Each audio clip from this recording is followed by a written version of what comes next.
AM radio ng ABS-CBN at DZMM magbabalik na. Nakakaintrigang teaser na panood sa teleradyo serbisyo sa YouTube.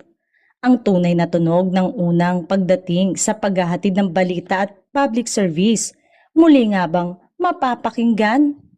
Trending ngayong araw ang pasabog ng ABS-CBN sa pagbabalik ng DZMM na tumigil sa pag-ere ng kanilang programa matapos i-shutdown ng kanilang free TV at mga sister radio station noong May 5, 2020 dahil sa expiration ng prangkisa ng ABS-CBN.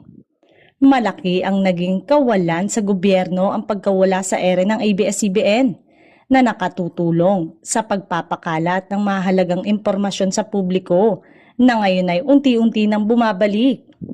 Hiling naman ng mga kapamilya fans, sana umano sa susunod ay prangkisa na muli ang ibalik sa ABS-CBN. May panahon pa ang Kongreso ngayong Hunyo para talakayin ang prangkisa ng ABS-CBN upang maitama umano ang mga mali at mabigyan ng hustisya ang sinapit ng kumpanya noong ipasara ito noong 2020. Maaalalang isa si Rodriguez sa 5 kongresistang naghain ng panukala upang mabigyan ng panibagong prangkisa ang ABS-CBN.